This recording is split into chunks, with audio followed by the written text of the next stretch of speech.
সর্বাত্মক কর্মবিরতিতে দেশের সব পাবলিক বিশ্ববিদ্যালয়ে বন্ধ ক্লাস পরীক্ষা।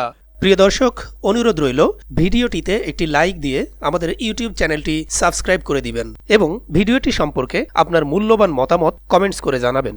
সর্বজনীন পেনশনের প্রত্যয় স্কিমকে বৈষম্যমূলক আখ্যা দিয়ে তা প্রত্যাহারের দাবিতে কর্মবিরতি পালন করছেন ঢাকা বিশ্ববিদ্যালয় সহ দেশের সব পাবলিক বিশ্ববিদ্যালয়ের শিক্ষকরা। আন্দোলনে যোগ দিয়েছেন কর্মকর্তা ও কর্মচারীরাও। এতে বন্ধ রয়েছে সকল ধরনের বিশ্ববিদ্যালয়ের ক্লাস ও পরীক্ষা। কর্মসূচির ফলে কার্যত দেশের সব পাবলিক বিশ্ববিদ্যালয় অচল হয়ে পড়েছে। সব ধরনের ক্লাস বন্ধের পাশাপাশি সব পরীক্ষা বর্জন করেছেন তারা। মিড টার্ম, ফাইনাল ও ভর্তি পরীক্ষা সহ কোনো পরীক্ষা অনুষ্ঠিত হবে না। এমনকি বিভাগীয় চেয়ারম্যানদের অফিস, সেমিনার, কম্পিউটার ল্যাব ও গবেষণাগারও বন্ধ রয়েছে। সেই সঙ্গে কর্মসূচি চলাকালে একাডেমিক কমিটি, সমন্বয় ও উন্নয়ন কমিটি এবং প্রশ্নপত্র সমন্বয় সভাও অনুষ্ঠিত হবে না। রবিবার ঢাকা বিশ্ববিদ্যালয়ের কলাভবনের মূল ফটকে আয়োজিত এক সংবাদ সম্মেলনে এ কর্মবিরতি কর্মসূচির ঘোষণা দেন বাংলাদেশ শিক্ষক সমিতি ফেডারেশনের মহাসচিব অধ্যাপক নিজামুল হক ভূঁইয়া। সংবাদ সম্মেলনে ফেডারেশনের সভাপতি অধ্যাপক ডক্টর আখতারুল ইসলাম, জাহাঙ্গীরনগর বিশ্ববিদ্যালয় শিক্ষক সমিতির সভাপতি অধ্যাপক মোতাহার হোসেন, বাংলাদেশ প্রকৌশল বিশ্ববিদ্যালয় শিক্ষক সমিতির সভাপতি অধ্যাপক মিজানুর রহমান প্রমুখ উপস্থিত ছিলেন।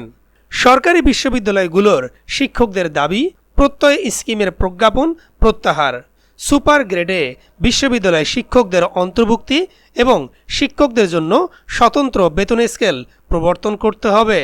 আর কর্মকর্তা কর্মচারীদের দাবি শুধু প্রত্যয় স্কিমের প্রজ্ঞাপন বাতিল। এসব দাবি আদায়ে রোববার পূর্ণ দিবস কর্মবিরতির পাশাপাশি অপরাজেয় বাংলার পাদদেশে প্রতিবাদ সমাবেশ করেছে ঢাকা বিশ্ববিদ্যালয় কর্মকর্তা কর্মচারী ঐক্য পরিষদ। এদিকে দাবি আদায় না হওয়া পর্যন্ত আন্দোলন চালিয়ে যাওয়ার ঘোষণা দিয়ে শিক্ষক সমিতি ফেডারেশনের সভাপতি অধ্যাপক আখতারুল ইসলাম বলেন, আমরা এই আন্দোলন নিজেদের জন্য করছি না, বরং আগামী প্রজন্মের জন্য করছি। দেশে এত দুর্নীতির কথা আমরা শুনি, সেসব কি শিক্ষকরা করেছে? তাহলে কেন তাদের সুবিধা বাতিল করা হবে? এই প্রত্যয় স্কিম বৈষম্যমূলক। উল্লেখ্য, গত 13ই মার্চ সর্বজনীন পেনশন সংক্রান্ত প্রজ্ঞাপন জারি করা হয়।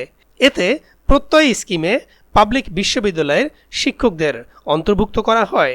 এ ব্যবস্থাকে একটি বৈষম্যমূলক ব্যবস্থা বলে শুরু করেই বাতিলের দাবি জানিয়ে আসছে দেশের বিভিন্ন পাবলিক বিশ্ববিদ্যালয়ের শিক্ষক সংগঠনগুলো। দাবি আদায়ে কিছু কর্মসূচি পালনের পর গত 4 জুন অর্ধদিবস কর্মবিরতি পালন করেন শিক্ষকরা।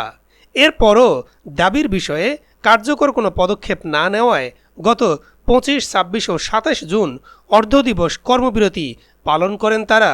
পরে 30 জুন পূর্ণ দিবস কর্মবিরতি পালন করা হয়।